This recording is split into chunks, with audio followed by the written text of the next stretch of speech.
Assalamualaikum warahmatullahi wabarakatuh. Perkenalkan, nama saya Erviana Nuril Latifah dengan NPM 19110300075, jurusan Manajemen Pendidikan Islam, Fakultas Tarbiyah dan Keguruan, Universitas Islam Negeri Raden Intan Lampung.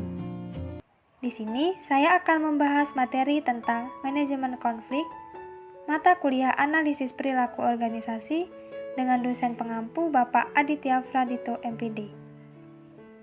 Pengertian manajemen konflik. Manajemen adalah pengelolaan untuk mengatur sebuah organisasi atau sekelompok orang untuk mencapai tujuan organisasi. Sedangkan konflik adalah proses dua orang atau lebih yang melakukan tindakan untuk menyingkirkan orang lain.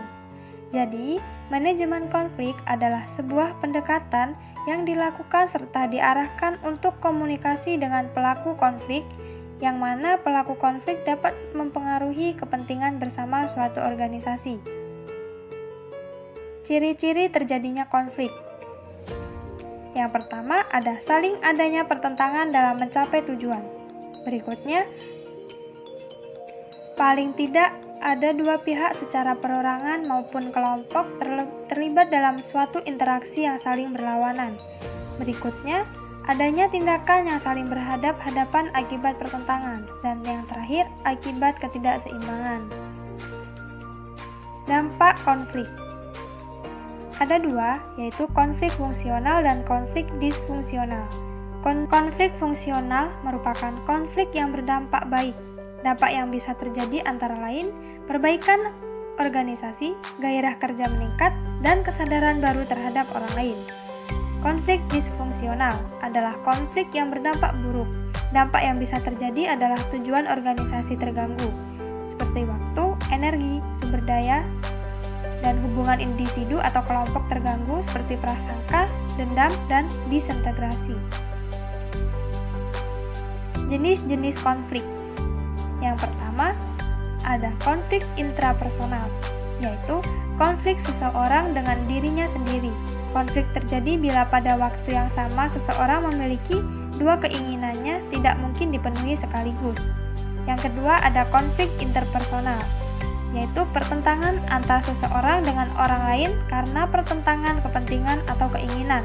Hal ini sering terjadi antara dua orang yang berbeda status, jabatan, bidang kerja, dan lain-lain.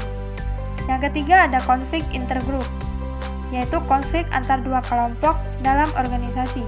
Yang keempat, ada konflik personal vs kelompok, yaitu konflik antar individu melawan kelompok atau grup. Yang terakhir, ada konflik sosial dan konflik komunal. Konflik sosial adalah konflik yang terjadi antara dua kelompok di masyarakat. Konflik komunal adalah konflik yang terjadi di dalam masyarakat yang mendiami lokasi tertentu. Akibat dari konflik.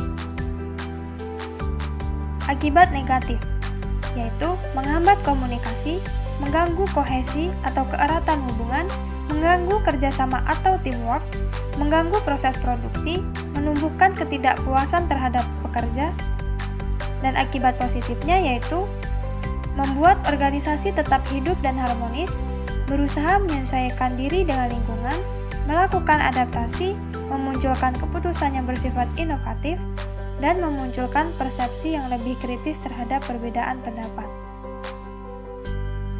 Bentuk-bentuk penyelesaian konflik. Ada dua, detente dan koersi atau dominasi. Detente adalah kesepakatan untuk mengurangi ketegangan, biasa ditempuh sebagai langkah awal untuk cooling down bila berpikir lebih rasional. Koersi atau dominasi adalah perdamaian dengan menggunakan paksaan psikologis atau fisik. Paksaan bisa dilakukan oleh pimpinan atau oleh pihak yang kuat. Itulah materi yang bisa saya sampaikan, kurang lebihnya saya mohon maaf. Sekian dan terima kasih, saya akhiri. Wassalamualaikum warahmatullahi wabarakatuh.